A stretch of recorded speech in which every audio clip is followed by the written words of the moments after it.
Thank you so much, Terry. It's a delight to be here, and that was a wonderful introduction, which reminds me of what my mentor, Norm Augustine, likes to say about his friend, Dave Roderick, who was once offered an introduction very generously, saying that David made $1 million in California oil. And David was very flattered, and he goes to the stage and says, well, that was essentially true, but it was not California, it was Pennsylvania. And it was not oil, it was coal. And it was not 1 million, it was 10,000. And it was not him, it was his brother. And he didn't make it, he lost it. So let's see how this goes. Engineering. It's ubiquitous, but invisible. The effects of engineering come to the front only when things go wrong. Engineering is often discussed only when things break down. Yet, the results are direct. In this time today that we have together, I wish to take us on an excursion of ideas and concepts through the landscape of engineering, looking at some success stories, looking at some complexities, even looking at a potential philosophy for engineering, an anthropology for engineering that we need to consider and develop together. Because the thinking on those subjects are little, but I think it's high time we thought about those things. As a first stop in our excursion, I want to take us to Rochester in upstate New York. Let's meet Jennifer Kuhn. She's 5'4" and 18 years old, and had blonde hair, brown eyes, and a wide smile. She loved going to pumpkin patches. She adopted 2 wolves, called them Teddy Bear and Chris. She was studying to become a child psychologist at St. John Fisher College. And she was working part-time as a receptionist at a nearby clinic. On November 13, 1993, which was a Saturday, around 10:30 a.m., she finished her shift at the psychology clinic, where she was a receptionist, and she went to the nearby Pittsford Plaza to get some bagels.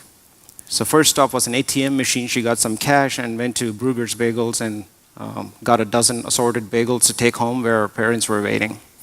And while she was getting back to her car, she realized that she was being followed by a tall man in his late 20s.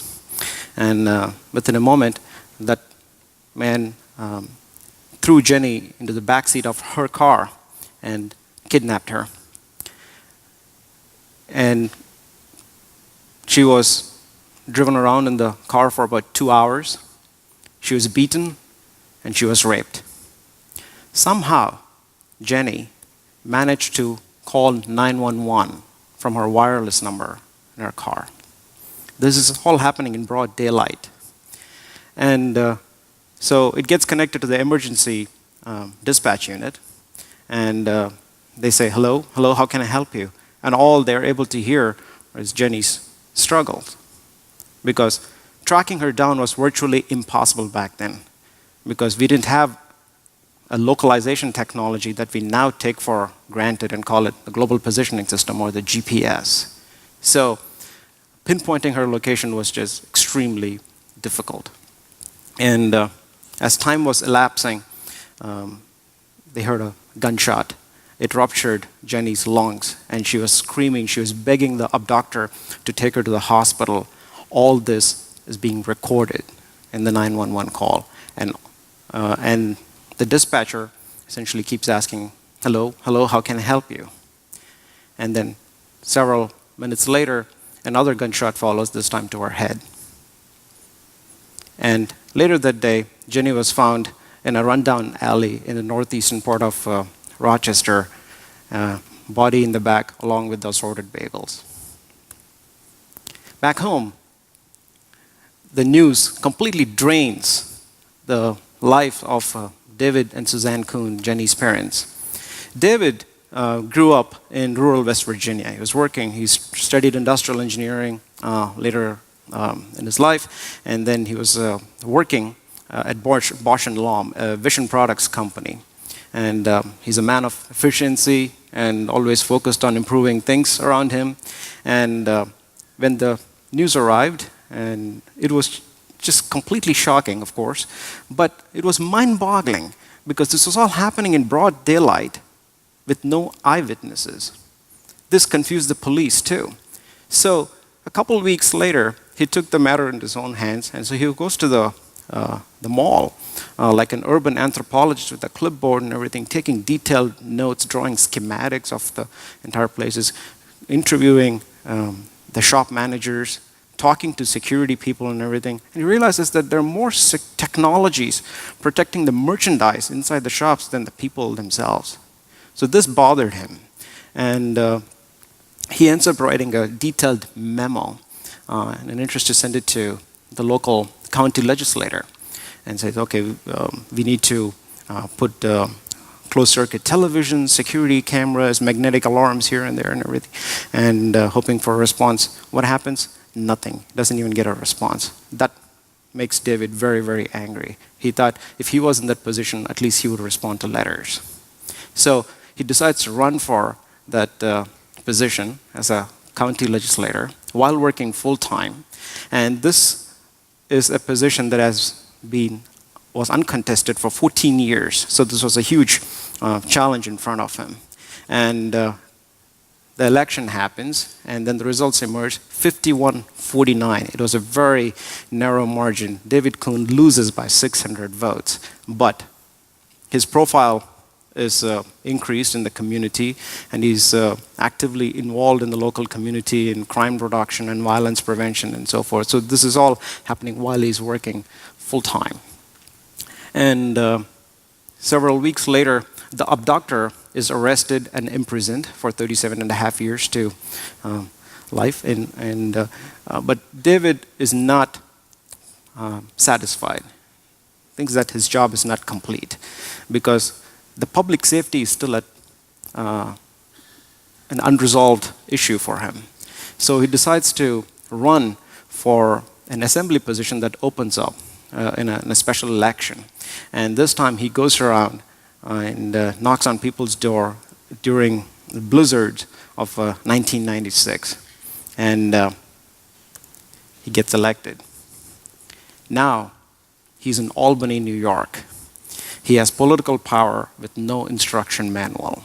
Here's an engineer straight out of the factory floor, now in a position of decision making, doesn't even understand the basic terminologies of the bill making and so forth. Arguably due to the confusion and the strictures and the traditions we have developed around the process of lawmaking, which are deliberately difficult. But in this position, David approaches the challenge of public safety from 3 very different angles. The first one, naturally, is an engineer, so he has a deep inclination toward the technology side of it. So he has to keep up with the developments that are happening in the communication systems area. And he keeps track of the latest developments that the companies are coming up with and everything. And so in this case, he was actively thinking about bringing in GPS, the Global Positioning System technology, to help track people. And that was something that he was actively thinking about. But there was huge resistance from the industries because the industries were focused on the triangulation approach, where a signal is sent to 3 different towers to help localize a person.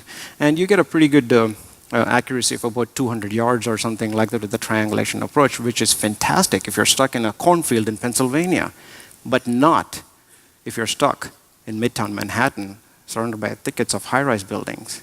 So finding you is going to be really difficult, let alone in a specific floor of a building.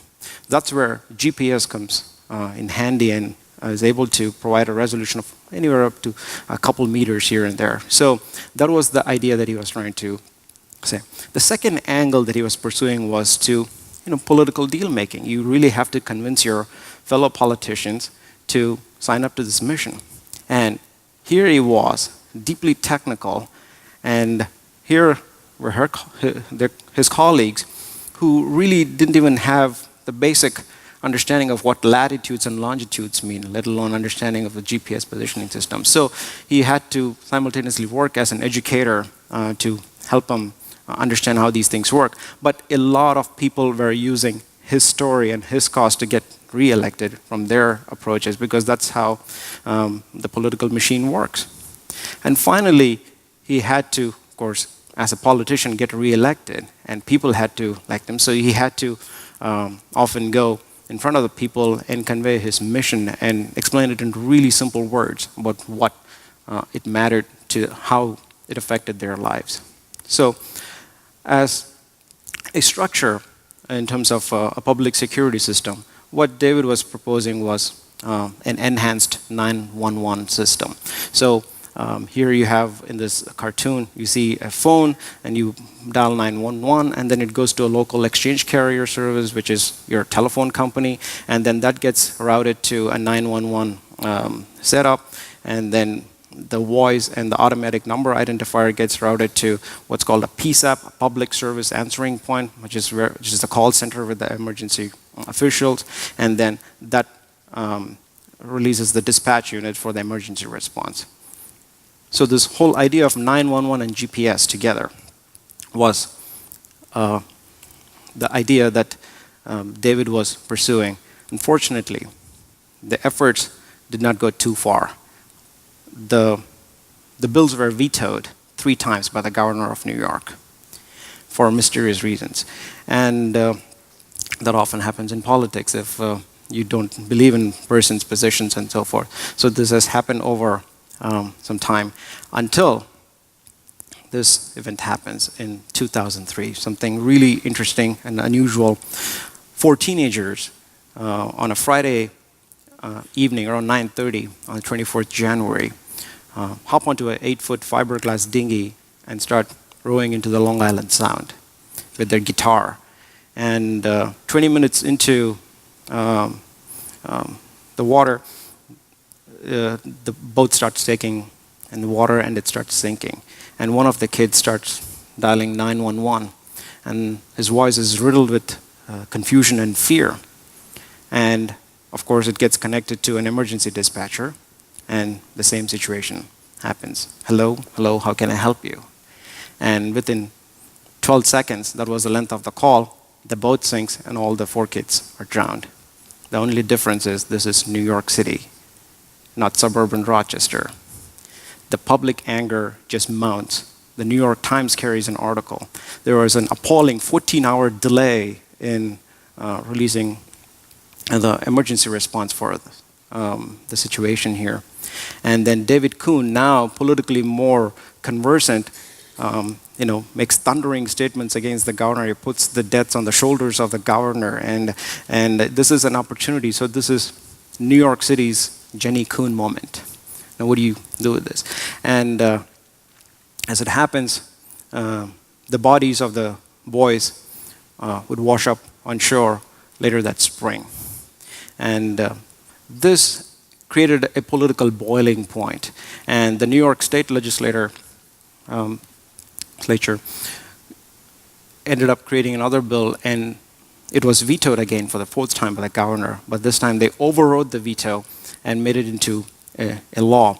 And New York State became the first, the largest state to take up enhanced 911. And now we're in a situation where over time the law has spread across the country and to other countries, where we can be tracked and be given prompt emergency service. And this, of course, comes with a different set of complications in the lives that we live right now with tracking technologies. But for the time, it was really profound. The effect that it had on lives was really, really powerful. And I just want to read a passage about that from my book.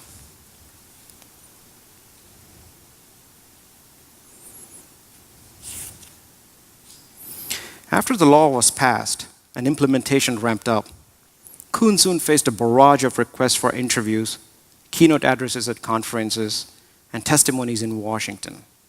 When Technology Bulletin profiled Kuhn this way, the word hero is too often thrown around too lightly. But if you define a hero as someone who battles the odds, fights powerful opponents, and works his way through daunting obstacles to accomplish something that needs doing and to make a difference, well, then David Kuhn is a hero. Over time, people came up to Kuhn and began thanking him for his leadership.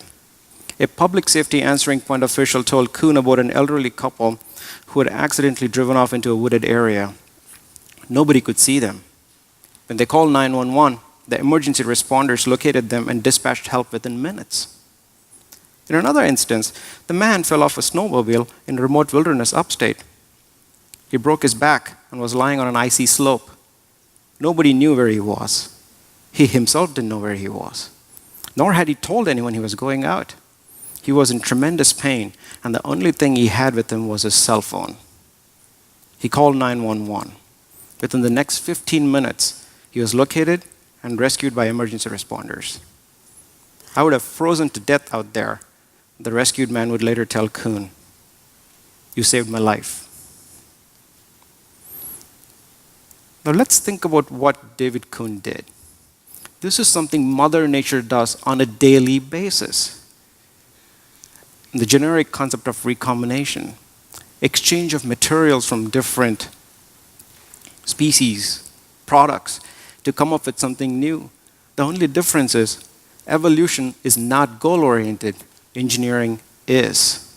Engineering is often defined by its goals, and it is often defined by society that expects engineers to come up with tools and products to enhance our comforts, conveniences, and choices. To get good at recombination, there are two things. The first is to identify an opportunity, and the second is to strategically exploit it. David Kuhn's innovation, in this case, the mixing of GPS and 911, was of course fueled by a grave human tragedy, his own personal tragedy. Let's look at this example. Harold Willis, a design engineer in an automobile factory, has a very narrow technical challenge. How do you come up with a lightweight material for his production process? Now, this is kind of reflective of many engineers in society. They're often focused on something very narrow. And often it takes a person with a more broader system-wide understanding to exploit that solution. And in this case, it was Henry Ford, his boss, who recognized that there was a market potential for his approach, because he had a vision in mind that Willis might not have recognized immediately. Ford's vision was to come up with a product that could cost under $3,000 and could transport a family of 5. And then Willis found a product that was suitable for his vision, which was a vanadium steel, which was a low-cost, highly durable technology that ended up creating what's called transduction, bringing in an existing technology, bringing a technology to an existing platform. So vanadium steel meets conveyor belt technology to revolutionize mass production as we know it. Now, the same process, later on perfected by Toyota in concept, is what really drives the production of everything that we know, from frozen pizzas to iPhones. So they're all going through this process. Another concept in the recombination family is the idea of adaptation. The whole concept of an ATM, which is driven by frustration of John Shepard Barron, who goes to the bank as it was closing for the weekend, and he couldn't get cash. This was in the 1960s. What do you do over the weekend if you don't have cash? You just sit around. And in this case, it was his money, it was his bank account, and he wasn't able to access it. So he comes up with the idea of an ATM. Where does he get the idea from? A chocolate vending machine. 24/7 delivery, he just replaced chocolate with cash. And that has dramatically transformed economics as we know it. In fact, Paul Walker, the former chairman of the Federal Reserve, said this is the single most important financial innovation in the history of finance. Same with barcodes, a humble technology that's almost everywhere, which comes from two very different arenas. One part being the challenges with inventory management, the inefficiencies in the grocery industry where it is deep. And an IBM engineer looks at it and comes up with the technology, which is the code. And then on the other side, you have the scanner technology, which comes from the railroad industry with their inability to track the specific rail cars because renting them as the days change was difficult. And how do you track them? So the whole scanning, the detector technology and the scanning code get married together to come up with a barcode technology, which is practically on every green pepper to avocado that we consume. So every perishable good has an imperishable barcoded identity. And then there's revisionism within the whole idea. One of my favorite engineers, practically unknown, Margaret Hutchinson, she was the first woman to get a PhD in chemical engineering from MIT in 1937, and then she went into the petrochemical industry, and she worked around here and there, and she worked on synthetic rubber production, and she worked on high-octane fuel for fighter jets, and she also led a installation in Persia for petrochemical industry, and comes the challenge of mass-producing penicillin during World War. And she brings in a set of expertise, a set of experiences that were otherwise not present. So she looks at the fermentation process that was used by Pfizer and repurposes it, the same process that was used to produce citric acid and gluconic acid, and applies it to penicillin. And then she converts a rundown ice factory in Brooklyn as a production process. So you bring these two things together and you have the deep tank fermentation process that is able to produce 400 million units, at least in the first year of its production. And over a period of 5 years, by 1945, the whole process was able to produce 650 billion units, the technology that helped us win the war. But often the credit goes to the discoverer, Alexander Fleming, which is a fairly accidental process. And Fleming gets the recognition with Nobel Prizes and a statesman's funeral in St. Paul's Cathedral, whereas Margaret Hutchinson, whose adaptation and revision was equally more important than the actual discovery itself, and is practically unrecognized. Which takes me to an important point. Oftentimes there's a belief in society that science leads to engineering. Science and engineering are two very different things. If the essence of science is discovery, the core of engineering is creation. We are taught that science is an objective pursuit in search of truth or truths, whereas engineering is designing under constraints thrown by society or even self-implemented to achieve useful outcomes. At its best, engineering is subjective because it has to fulfill a social goal or a responsibility in this case. Engineering has given rise to new forms of science, scientific thinking, and scientific processes. The most prominent example that my friends like to use is steam engine gave rise to the science of thermodynamics. Airplanes flew before the formal study of aeronautics or avionics existed. And now, as we're living in the era of social media, we have unbelievable technologies that are giving rise to new sociological research to understand what the impact of those technologies are on our life. The essence of the engineering mindset is what I call modular systems thinking. In simple terms, it is the ability to deconstruct something, deconstruct a system, which is essentially, in other words, what we all used to do when we were kids. Break something down and try to understand what this is. Understand the constituent parts and look at them and how they are linked in time, space, and function, and put them back together and see if there is an improvement, or if you want to add an improvement, try it out, and then you iterate over again and again and again in a very disciplined fashion. At least this is, it's the notion of continuous improvement that underpins this systematic approach to design. The three basic qualities to the engineering mindset. The first is the ability to bring structure where there is none.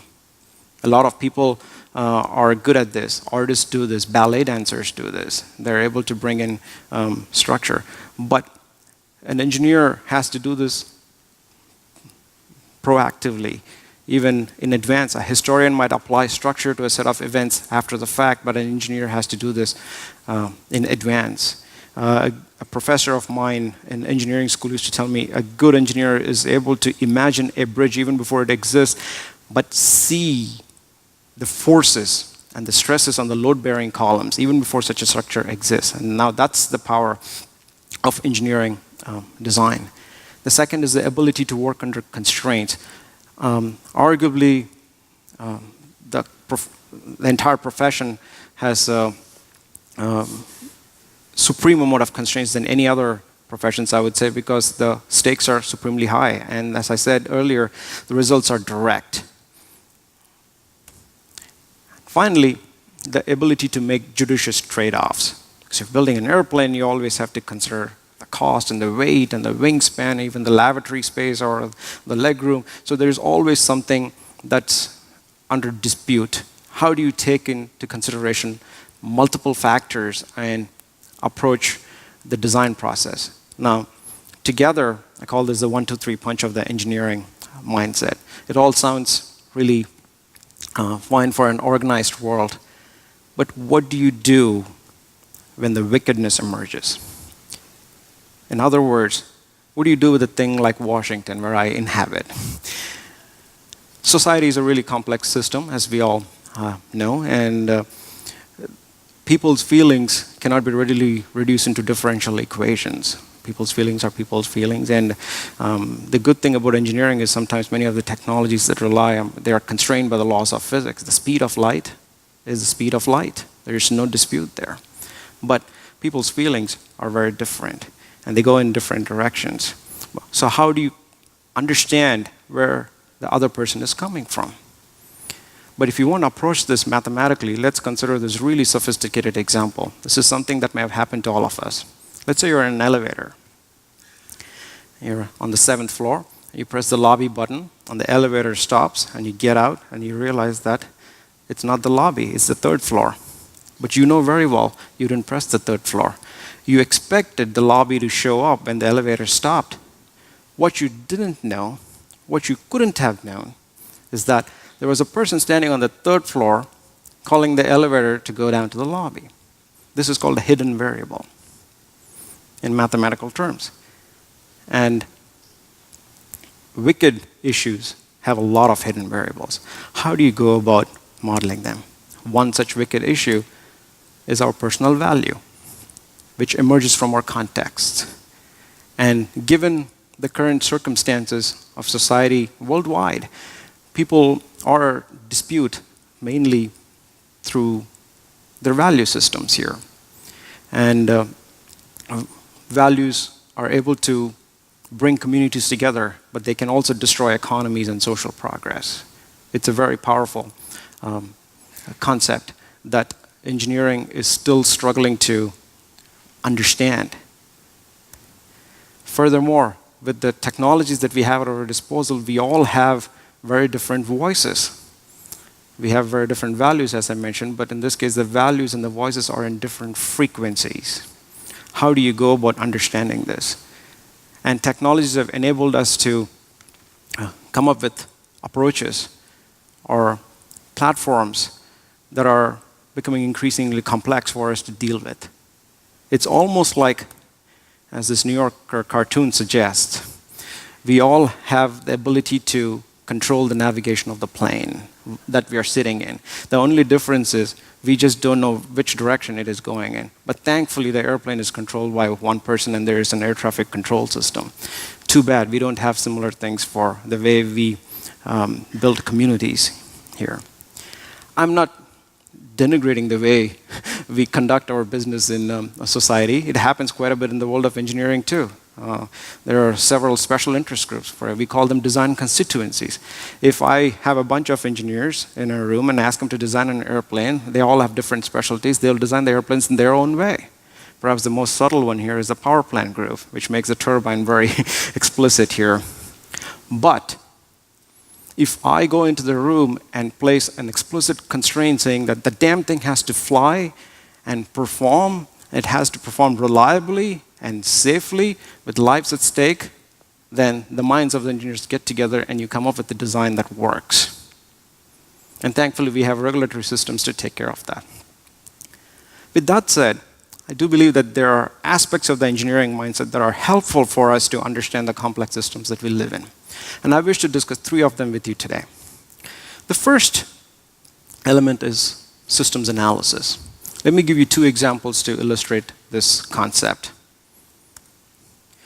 In early 2000, the city of Stockholm was going through a major traffic crisis. The congestion was just horrible. People were very frustrated. They really wanted quick solutions, and the delays getting to their work was just unbearable. So clearly the elected officials heard about this from the people, and they started exploring ideas. People who have been to Stockholm know it's a gorgeous place. It's called the Venice of the North. A lot of bridges, narrow streets. So it's part of the system there. You have to deal with that constraint right there. So the city officials started learning from the experts, and the most obvious responses are, well, build another bridge, build another road. And this time the Stockholm officials weren't really too keen on those ideas. They paused for reflection. They went and got some engineers from IBM to help them out. So the IBM engineers come in and they start taking a modular approach, which is to cut down the city of Stockholm into manageable pieces. They put like 400,000 sensors and transponders around the city, because collecting data is the prerequisite to optimize a system or even understand a system at a basic level. And they put all sorts of these devices everywhere in most related areas like highways and streets and so forth, and even in unrelated areas like parking lots and so forth, so that you can develop what's called a total systems model. And they come up with this and they see the connections, and the results of this detailed analysis is supplied to the city officials, and then they decide, no, we are not going to build a bridge. No, we are not going to build another road. Instead, what we're going to do is charge people for using the public facilities during peak times. The whole idea of congestion pricing was implemented in practice. And the concept was implemented using camera technologies, the camera-based toll systems. Back then, you'll see a 7-Eleven system there, because several years ago, there was one way to do this. Now, there is an automatic credit card charge, and the sensors and the cameras have gotten fantastic. You can still go at 55 miles per hour, at least in Washington, and these things work fabulously well. The idea of charging people for using something when the demand for it is at its greatest is nothing new. People have been using this for a long time. In the French utilities industry, way back, people used to charge extra money for using power when the demand for it was its greatest. If you park at a parking lot on Sunday, it's usually cheaper than the week. You get the same meal over dinner and lunch, and the lunch is cheaper. The same menu prepared by the same chef. It's called a peak pricing. So this was implemented in a fabulous way in Stockholm, and this one turned out to have an impact on how people behaved, which is they started carpooling, and the carbon emissions went down, and the public transportation uptake went up. So there were a lot of external effects that were otherwise not possible in the previous model. This also comes with an insensitivity, because in the name of convenience, we might choose to pay extra money to take the same pathway. This happens every time you go into New York City. I don't care if I have to pay $20 to use this bridge, let me just take that, because you become price insensitive at that point than taking a cheaper route. So that's also a collateral point to keep in mind.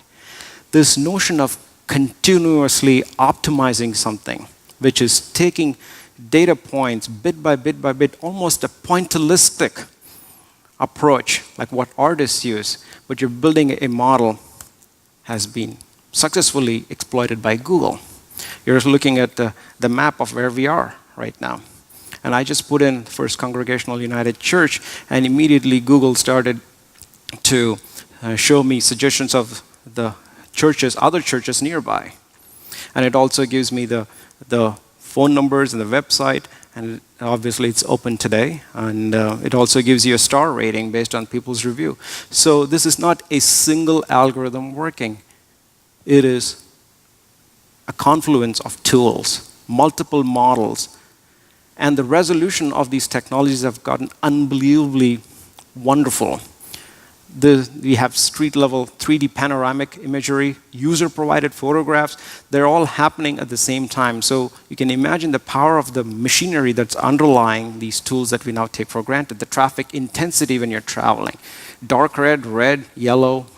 So you have these technologies at your disposal, very, very powerful, that are relying on the data we produce.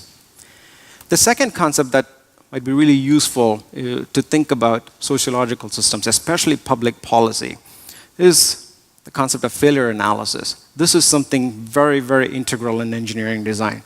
The first thing you need to know is how to fail, how to break a thing, and not repeat it again. Because, as I said, if you try to repeat it in a real setting, you're in trouble. Let me give you an example of something that may be non-obvious in terms of the failure analysis, which is a failure of planning, failure of thinking properly here. This is a challenge that emerged in the mid-19th centuries, 1850s or so, where the ships were going through a transformation. Wooden ships were replaced by iron ships. All the steam and electric power started to replace the sails. And then electric motors were providing lighting and other facilities in the ship. And what it created was magnetic flux within the ships. But the ships were navigated by magnetic compasses, which means there was an interference. And the ships would be getting lost. Or, even worse, when they had long-range firing guns, they would often miss their targets, which was really bad. So Thomas Hughes, who's a great technology historian, looked at this from the standpoint of a biography that he was working on of Elmer Sperry, a great inventor, engineer, who in 1910 invented gyro compass, which was a non-magnetic compass which was not affected by any of these magnetic fluxes. So from the challenge onward to the technology development, we had about 40 years or so. So that's what he calls a reverse salient. You can see how parts of the system, if you call the gyro compass as a unit and a ship as a system, part of the system development were going forward, so that's the advancing front.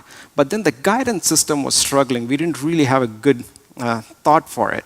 That's because we weren't really planning too much into that thought process here. That's why you have this curvature, which is borrowed from the military terminology called the reverse salient.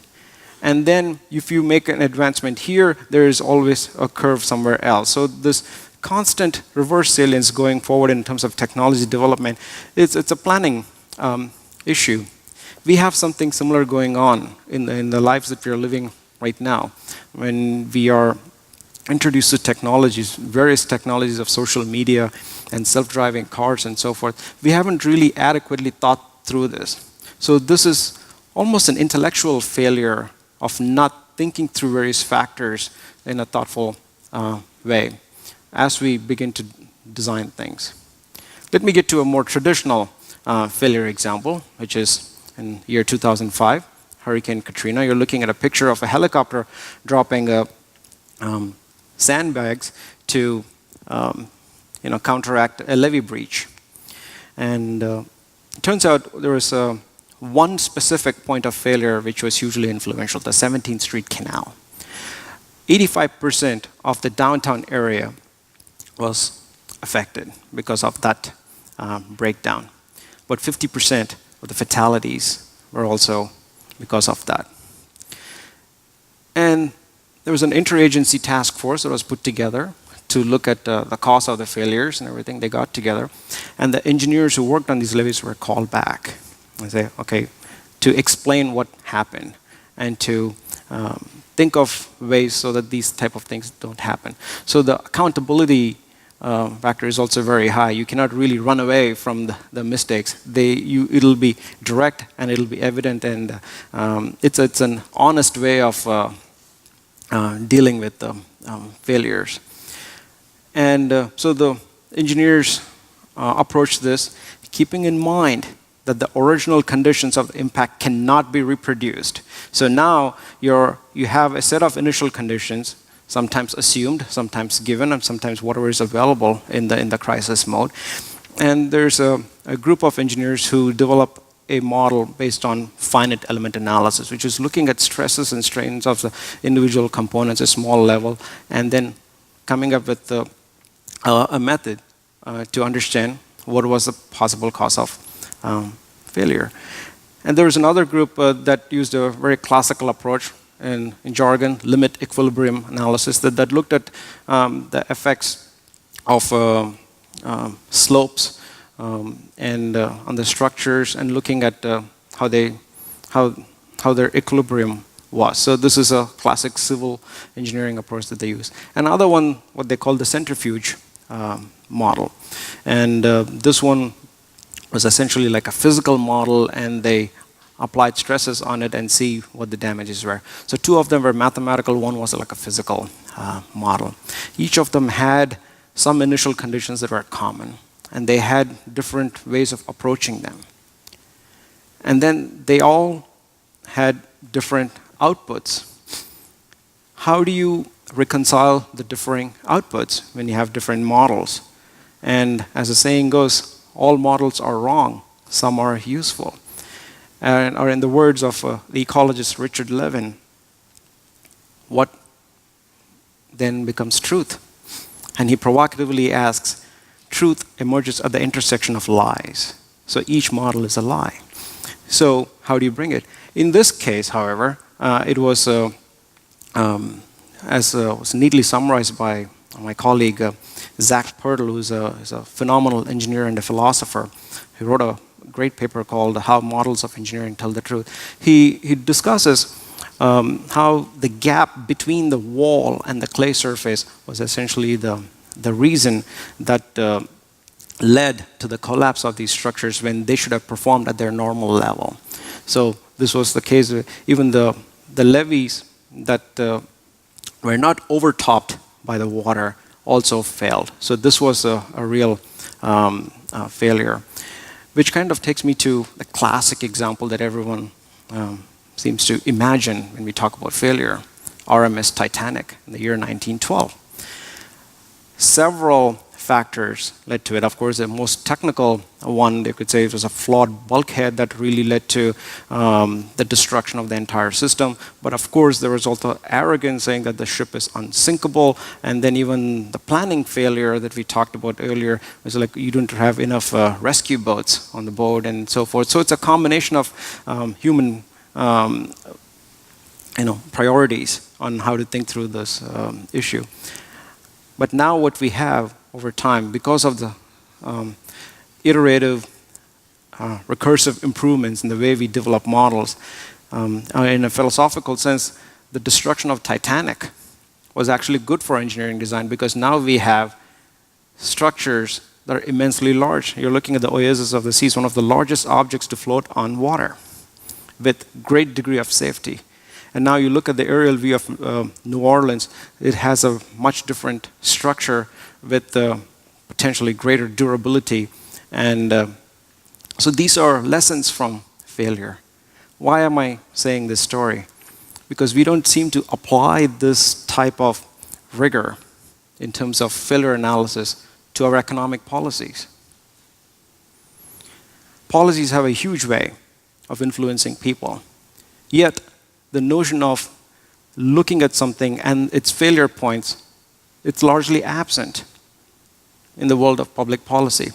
So I think there are aspects of engineering design that could feed in to our policy-making process. Perhaps all of us have a role to think about this. Perhaps when we meet our elected officials, we might ask, what are your failure criteria and how did you go about testing it? Perhaps they may not have an answer, but maybe it's it's an opportunity for us to think together. The final concept that has value from the world of engineering to sociological systems is human factors. Of course, engineering has greatly benefited from the wisdom of anthropology and sociology to really understand how people behave. Just sitting and watching something is a very powerful act. And that's what anthropologists have taught over the years for engineers in the development of, be it an operating system or one of your smartphones or even disposable diapers, to the latest aircraft design, to IMAX experience, to thrill ride. So this is all based on cultivating user feedback and applying them and repetitively testing them and asking them for feedback. And that's how you have software versions coming out every year, whether we like it or not. And then the way I see human factors in relation to complex systems. I am from India, and these are pictures from the city of Varanasi, considered to be one of the holiest cities in the Hindu tradition.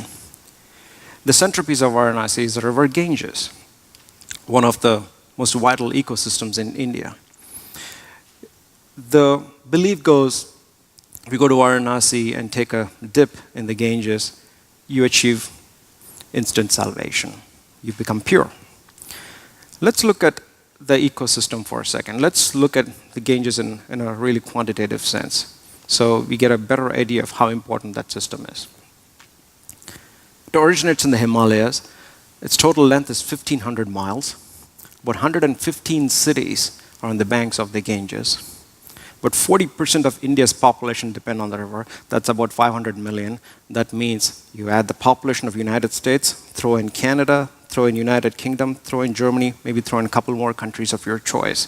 You get the immensity of the sociological impact of this. And then there's a spiritual tradition that's attached to the river. In fact, people get cremated there, and their ashes and the charred remains are slipped right into the water. A lot of people's livelihood depend on them. You're looking at people who are there who live off of the river. So how does an engineer approach this?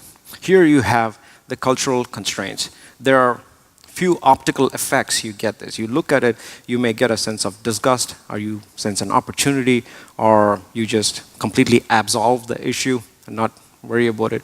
But then you can think through this issue. We have technologies to clean water. We have had technologies for a long while. So it's not an issue of new technology development.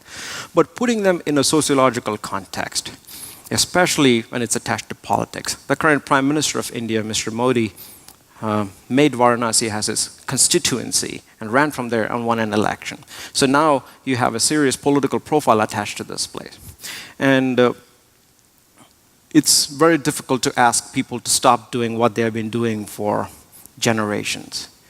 And therein comes the value problem that I exposed earlier. How do you go about doing this? But of course, if you want to look at it objectively, these are non-point sources, which is they might be causing contamination for about like 5% of the value or so.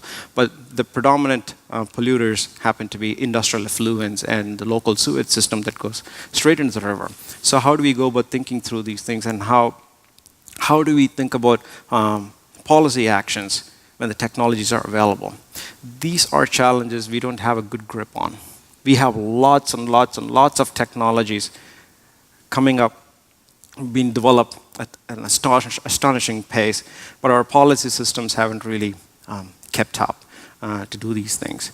So we need to think hard about this. Another recent example that created a grave panic among all of us happened just a couple years ago. The reemergence of Ebola. Soon we learned that a vaccine was possible. In fact, there was a New York Times article on the front page that said there were vaccine candidates, but they were just shelved. They were not pursued by companies because of low commercial promise. And then we looked at quarantine and so forth. And we were amidst this panic.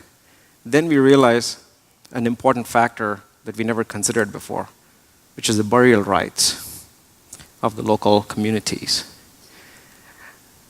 Oftentimes, we conveniently ignore or forget about the human factors, which turn out to be influential in not just technological development, but also the broader policy actions we might potentially pursue. So the view of bringing in human factors and making them integral as part of the engineering design is critical, because right now, I think even it's pursued as an add-on. I mean, this is an opportunity for us to think through this. So perhaps when we have more public sessions with engineers, we might be able to persuade the designers to more concretely consider these matters. So in summary, we looked at the possibility of systems analysis and failure analysis and human factors as a trifecta to contribute to our understanding of the complex systems that we live in.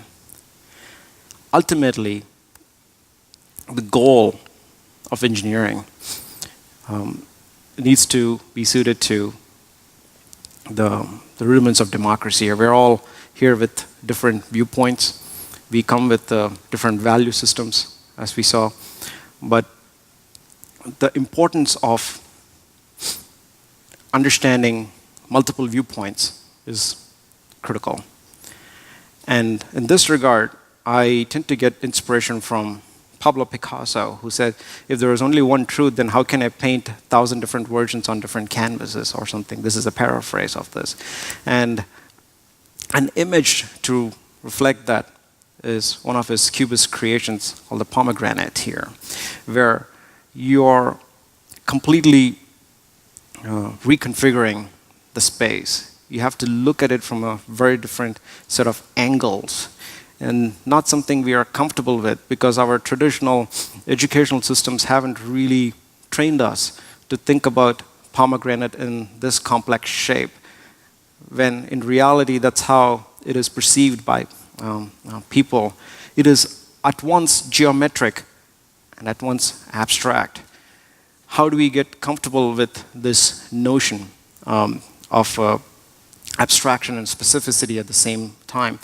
And that's where I believe it's a time of great opportunity for engineering to learn tremendous amounts from philosophy, from art, from sociology, and help contribute better products and systems that are going to serve us and improve the comforts and choices and conveniences that I talked about earlier. But all these, I think, would require a balanced blend of empathy and rationality. Empathy in order to understand where the other person is coming from, and of course rationality so that we don't really get bogged down by the vectors of the values that go in all different directions. Which takes me back to where we started. David Kuhn, who was an epitome, I think, of empathy and rationality, because he had a pursuit and he had a goal and he navigated that landscape and helped come up with something that has affected our lives in a significant way. Yet, we live in a culture that often tends to create celebrities and celebrate them, whereas the unknown, anonymous engineers are the ones who dramatically improve our life. We tend to forget the people who maintain our systems, and we tend to celebrate only those who make it really big. To conclude my thinking, I just want to read this passage about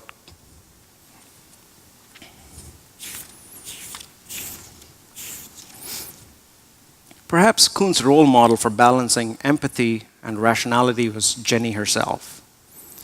As he once put it to a journalist from Newsday, even her voice on that 911 tape was not of fear or hysteria. It was a calm, still thinking rationally voice, even knowing what was about to happen. I listened to the tape over and over. That's the bit Jenny taught me about death and dying. Kuhn still carries the tape in his suitcase wherever he goes. It keeps him grounded, he told me. One Sunday afternoon, some years ago, Kuhn was driving home from church on the interstate, deep in thought. He heard a mellow voice that he hadn't heard in a while. Dad, I'm proud of you.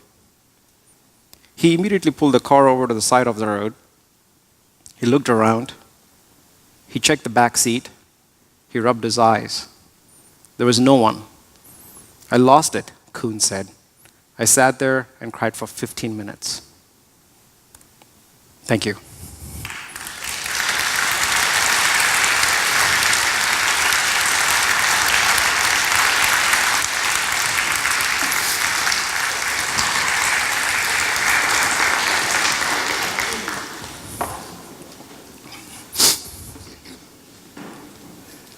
Anyone who has a question, I know it's 12 minutes.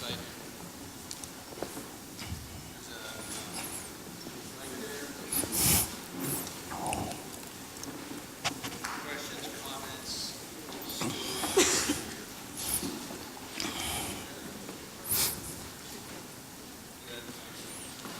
comments? Good evening. My name is Trevor Scheck. I'm actually the secretary for the American Society of Mechanical Engineers Oregon section, so on behalf of us, thank you for coming and visiting. I'm actually also involved in a lot of local politics in my community, and I have seen that, not just me, but through other people that have been involved, that some of the critical thinking and system analysis that you kind of described has been very beneficial.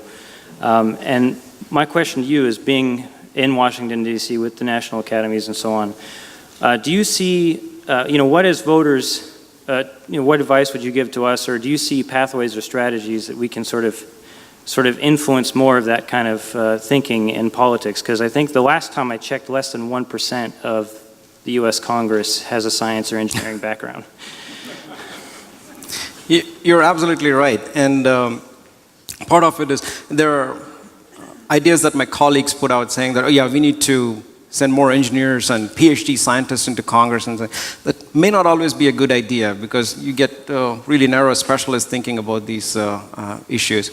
But perhaps what we need are like these small informal gatherings where we can test out, have these flight simulator sessions where we could, do you really want to go in a specific direction, test out a specific pathway, and then try to implement it. Essentially the concept of prototyping. How do you bring it into the world of public policy? That's been my struggle here, because we can keep pumping out policy solutions that that we can call are rooted in the evidence of science and so forth. But unfortunately, we live in an environment where, and as I talked about earlier, it's a post-fact, post-truth era where evidence really doesn't seem to count anymore. So I think we have to come up with a different design paradigm, the way we think about it. And that's why I was struggling, especially when I was talking about human factors angle. So how would that design process look like that companies do, but what would be the new set of approaches that we as a community might take? Engineering needs to come into the world and then help inform public policy. I know that's an abstract answer, but that's a struggle that I have, and I think we need to have a more richer dialogue on this very topic. If I had an answer, I would have told you.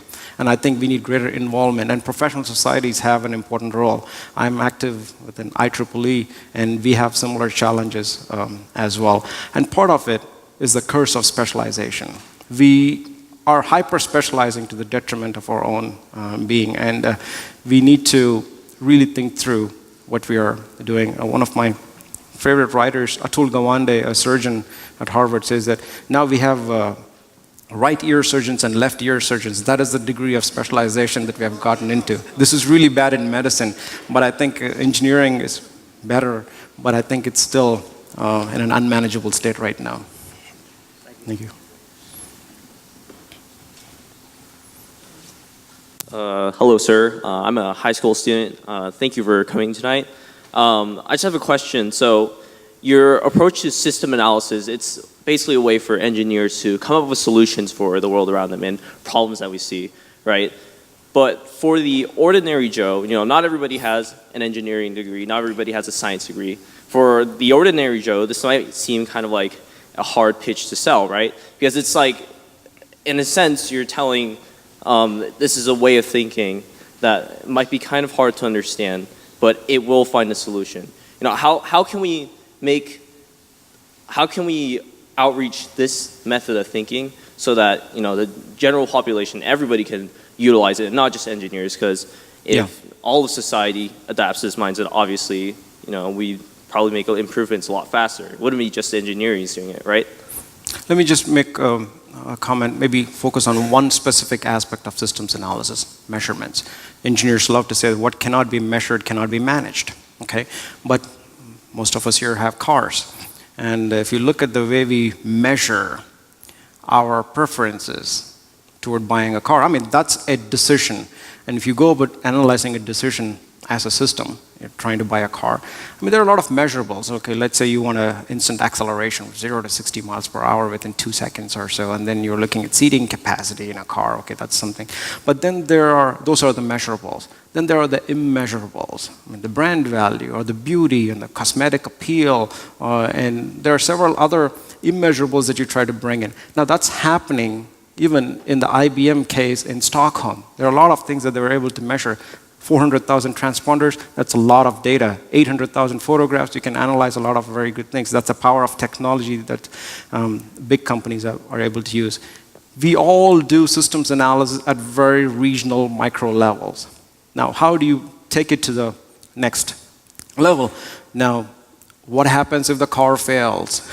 What happens if you worry about efficiency quite a bit, or you take the car to oil change frequently and so forth? So there are numerous aspects that collide. We just don't call it systems analysis in day-to-day basis.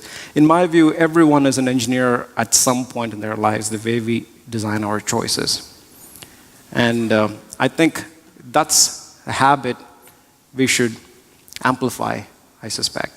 Not in a religious way, but I think there are good, valuable, profitable elements of bringing in an engineering mindset to understand a system that not only we use, but also we are going to be designing.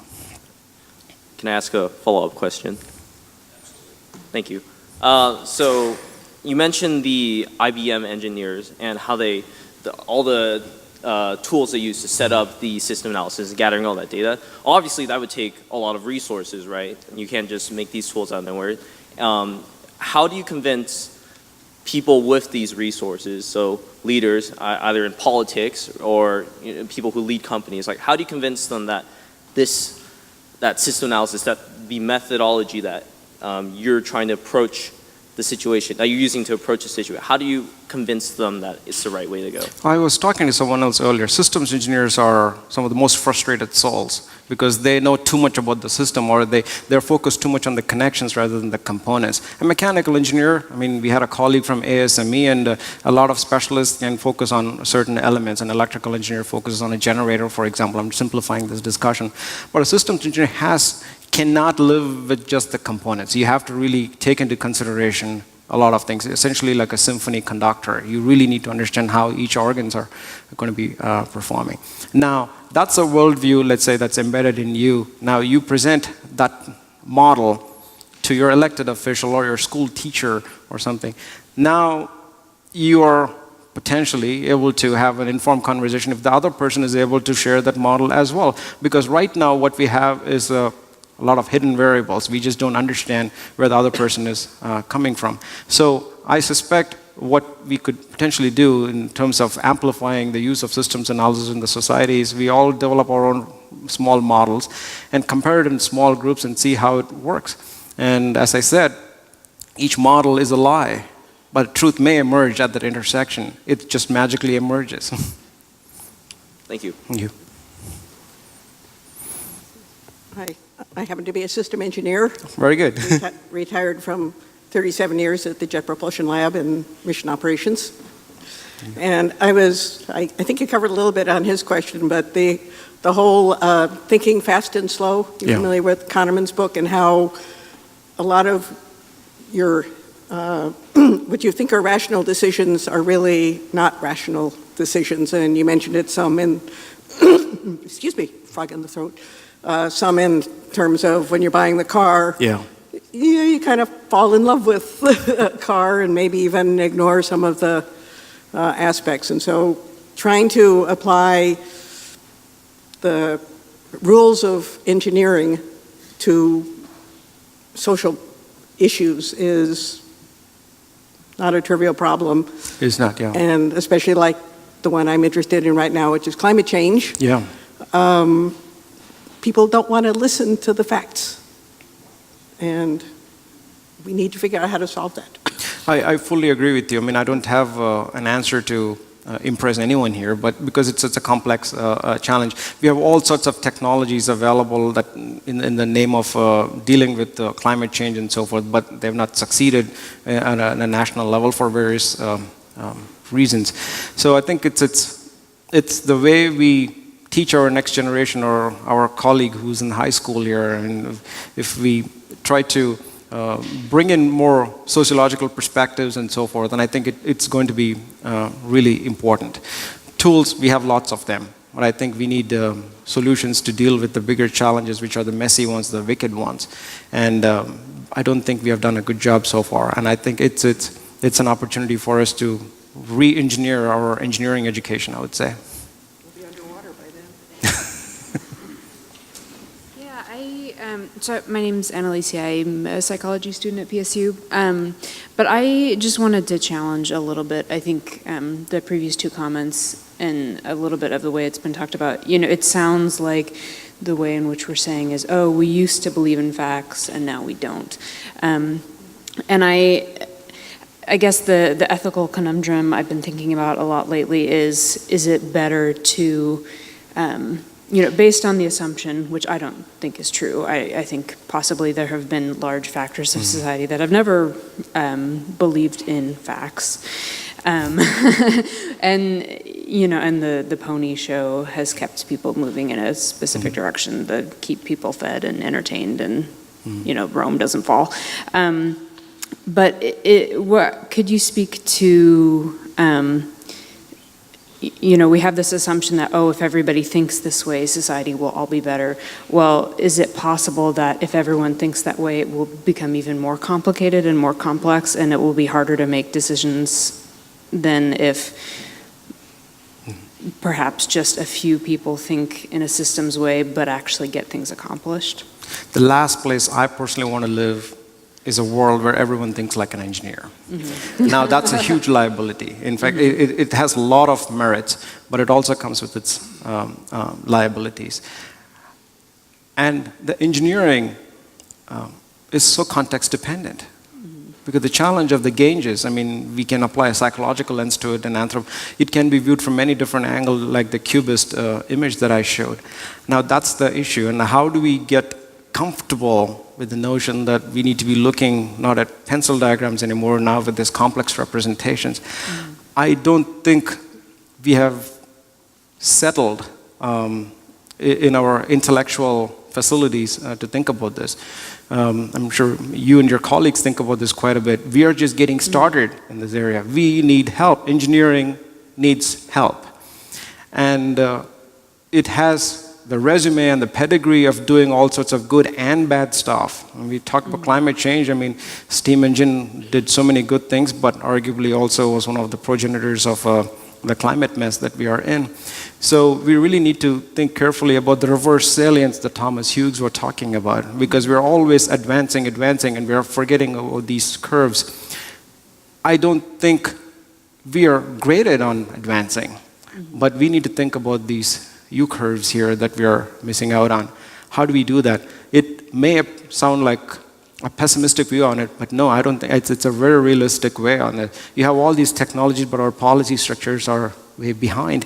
I think something is really wrong, or maybe we need to just adjust our speed limits there. Right. Sorry, that's a philosophical answer for your question. Right, it was a philosophical question. Thank you. So, Guru and I have been talking about a lot of things. One I'd like to microphone. You address.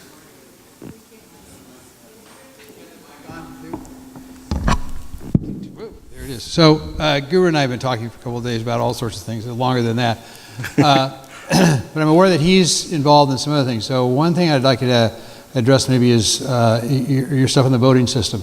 Because one question is like, well, how do you design a voting system? And is there a right way to do that or a wrong way, or how do you do it? So, this was, I have a habit of working on things I know nothing about. And this is one of those projects. And I was having dinner with two of my colleagues, and I don't drink, and they happen to be enjoying their wines in this really traditional Parisian restaurant. So I asked, what makes a wine good? How do you select a good wine? Really stupid question.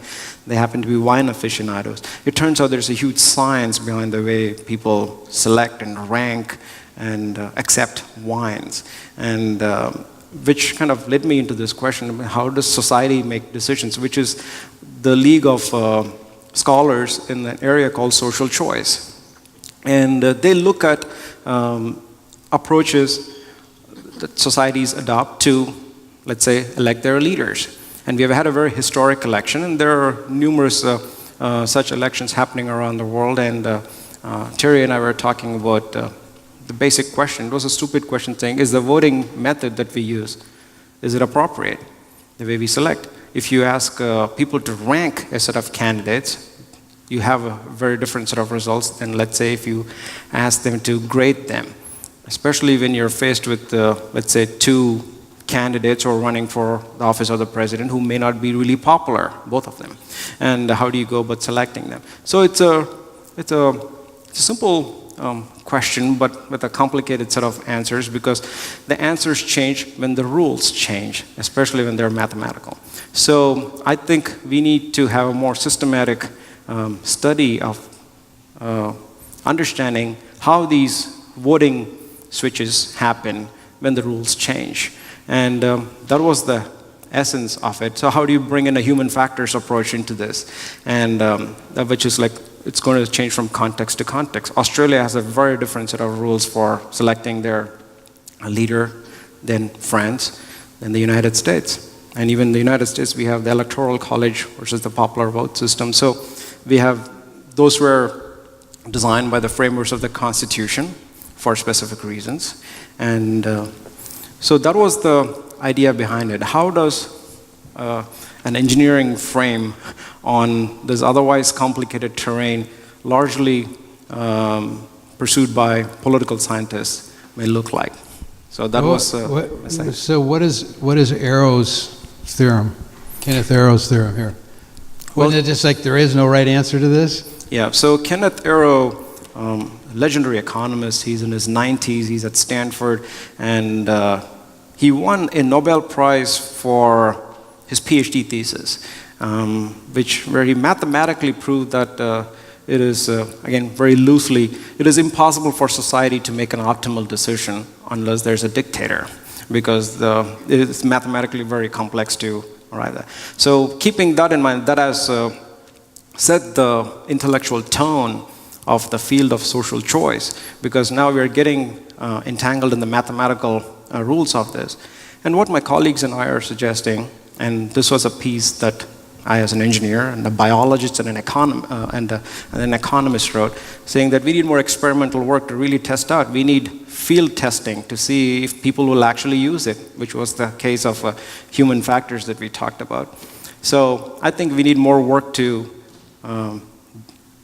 do before we truly understand the pluses and the minuses of the voting systems that we use to make our big decisions. Yeah, I was just thinking that Arrow's thing said that this is in terms of any mathematical rational system, this is unsolvable. But so, and I think that happened, you and I have just been discussing that it may be what I had presented at a conference was that this is what engineers actually face in making a decision. They need to appreciate that there isn't a right decision, okay? That there's a judgment being made in all cases. And it's a mistake, I think, to get this, we're analytical, we're calculating it out, we'll find their answer, work it out. It was like, no, wait a minute, the whole point is there is no right decision in these cases. And we've talked about, could you maybe go on a little about Jonathan Haidt's stuff? This is, I don't know if you guys have read this book, it's called The Righteous Mind? Righteous Mind, why Yeah. people are divided by politics and religion. Yeah, and so and forth. he talks about these two tribes, which are the political left and the political right, and a very important part of the dialogue, quote unquote, between the political left and political right is they seem to understand and interpret the evidence differently, and they talk past each other. And I mean, this should not be a surprise to anybody who's been awake, for the last few years. But it's a fascinating, it's something that when we're trying to say, well, how are we dialoguing, how are we doing? And the other thing that Haidt points out is that because of this failure of communication, there becomes there becomes a vilification of the other side. Like we're right and they're talking nonsense, and it's part of the climate change thing. Like anybody, one thing I don't like about the climate change dialogue is you walk into a university, for instance, and you say, like, yeah, I'm not real comfortable with, the assumptions of the climate modelers. And you just get branded, like evil person, And so I have become a climate skeptic, I call it, not a denier. I think it's happening, but I really don't like the science behind it, and I really, really don't like the sociology of the scientific community and the way they're attacking people. Anybody who doesn't believe this is obviously misguided, evil, stupid, irrational, or whatever it is. This is a very dangerous sort of attitude, and partly that's what I think Jonathan Haidt's pointing out. And I think that as we get the engineers into this larger dialogue, it's a very good idea. I think it's really, really important for them to understand that it's not just, let's sit down and calculate out the right answer, that they're dealing with something that is, and you and I have talked about, my suggestion was that the real solutions that move us forward are these kind of creative compromises that only occur when you listen to the other side with respect and then say, wait a minute, maybe they have something, there's something that they're onto that I'm not really appreciating, and there's something maybe that I'm, vice versa, that when they start talking to each other a little bit more and saying, well, what is a possible merged solution? Anyway, that's my thought on these, I don't know. No, I fully agree with you. This is something Elinor Ostrom, who's a political scientist, who won a Nobel Prize a few years ago, she called it a collective action problem, and which was the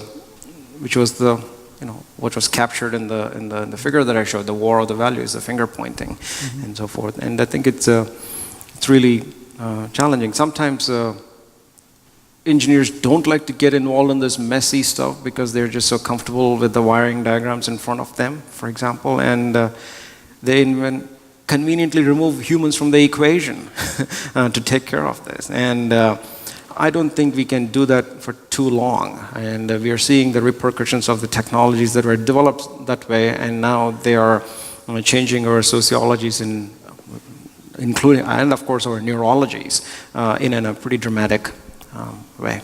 I want to go to this question first, but just so you can come back to that, this question I think you were addressing too is the design of an economic system. Yeah. It's a design issue. Okay, it's an engineering. How do you engineer an economy? And the other one, my favorite one, is the U.S. Constitution is an experimental design document. This is a document that we've developed over time. It's experimental. It's exploratory. It's a design for how we're going to live and how we're going to interact with each other. So that's an engineering document, okay, in this broader sense of engineering. And I think there's a lot of wisdom in this sort of thing. But your question. Michael Chan, Mentor Graphics engineer. While I have no trouble with engineering helping out with politics or government or war or anything else, today most of the advancement was made because of commercial capitalism, if you will. And if we only stayed with government, internet would stay as ARPANET. If the rest of it wouldn't have happened with cell phones and smartphones and everything else that we have if it wasn't for, I'll use, greed. And what is so wrong with that? Yes, we got texting while driving. That's a social problem we created. But I don't think I would want to stop the creation of all the technology we created in silicon and all the software. And if we let the government control that, I really doubt that we would have had what we have. So applying engineering to government's fine, but why not just let, greed is maybe the wrong word, control our engineering? That's a profound question, quite frankly, because it's a trade-off that we as a society are dealing with. And I may choose not to text while I'm driving, so it comes down to individual regulation here as opposed to some top-down regulation that you're referring to. And I think those may or may not work in certain circumstances. But we just need to decide in terms of co-creation of these new technologies. We do not know what the next version or the next incarnation of Facebook or Twitter is going to be. But we kind of know their behavior, we know their initial conditions, so to speak, and see what they're capable of doing, and so forth. And we have new challenges to deal with. So perhaps it's just a time for us to pursue reflective prototyping than just rapid prototyping that we're continuously comfortable in doing with. And the motor cars that I showed, I mean, they shown dramatic improvements, but still in terms of the mileage efficiency and everything, they weren't that too different from the Model T that I discussed. So there are possibilities there. But it comes down to our preference structure, what we as a society demand from our technologies. If we demand fake news from our technologies, they are more than happy to deliver fake news for us.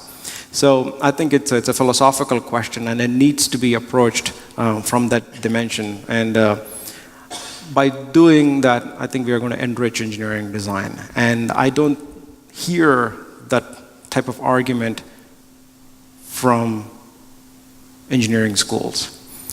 And how are we going to do that? And as our colleague was saying that, we're running out of time. So I think we need to really think about this in a different way. Can I just make a little bit of response to that too? So one of the things that Guru put up was as a framework for thinking was ideals of democracy. And there was something I'm aware of recently, we've talked about a little bit, is John Dewey, who was an American pragmatist philosopher, and I always thought democracy just means like 51% you're right, that's it. And one man, one vote and all that sort of stuff. And that wasn't what Dewey was saying. A democracy had to do with the dialogue. Okay, what was important, and we can maybe call it freedom of speech or whatever it is, but it wasn't just free speech that I can get on a corner and stuff.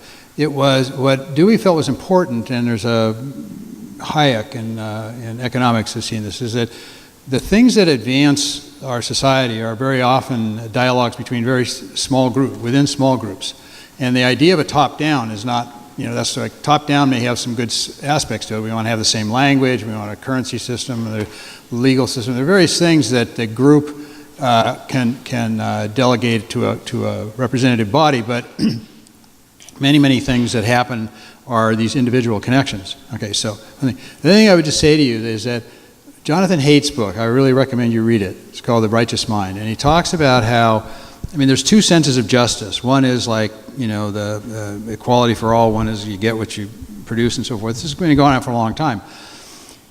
And the problem is that we used to call it in philosophy science, theory-ladenness of observation, a jargon term. But what it means is if you start with a free market idea, you can cite example after example after example of the success of free markets, okay?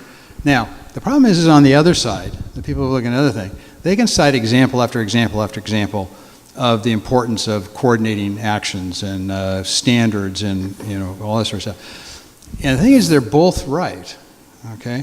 And the danger that I've talked about, is the only danger is thinking that one of those has a complete answer to the other one. And what Jonathan Haidt's pointing out is that, and this is where we are very much today in this great divided, dialogue that's gone on in our politics recently, is this idea that each side sees, the world in a way that doesn't make sense in terms of the other one. And the danger is this thing of saying, well, one of them's right and one of them's wrong. And we talk about I always say put a bunch of Republicans on an island and they'll split into Republicans and Democrats. Put a bunch of Democrats on an island, split into Republicans and Democrats. To say that this inherent dialectic between these two ways of advancing society, these two aspects of what's valuable in a society, both the cooperative and the competitive, that's, like the idea that one of them is going to do the whole thing, that's dangerous. That's the ideological thing that I think the arrows, that we can't, there is no right, wrong on this thing. We can have, some societies are really socialist societies are doing really well. And there's some societies that are very, very competitive. They're doing really, really well. There's not like, one is obviously better than the other.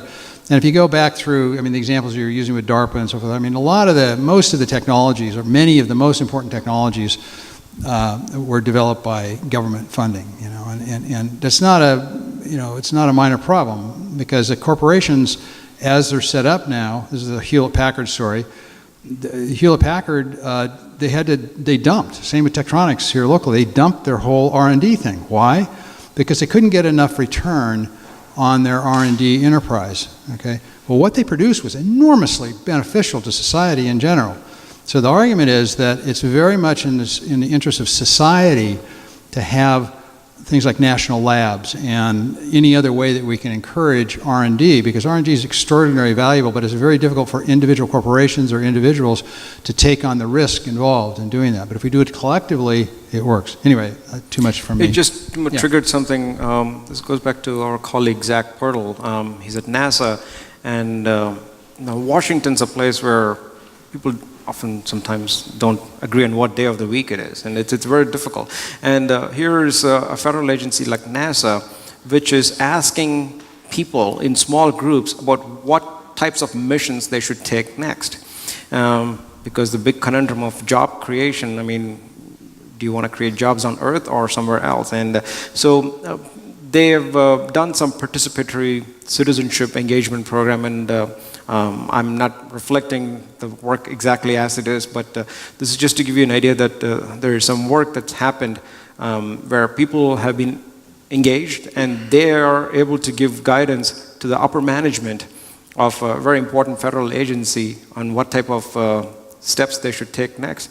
A mission, meaning which affects all sorts of scientific research that they'll be funding, all the technologies and the tools they'll be producing, and the people they'll be training and so forth. So it's a whole system that they're affecting. So it has begun to happen, but I think it might be helpful to test out more such models. Yeah, well, that's there's a book you might read by Stephen Johnson called Where Do Good Ideas Come From? There's all these opinions of where the good ideas come from. And it's a really, really interesting book, because there's no one right answer. They're all over the place. Anyway, enough. Thank you.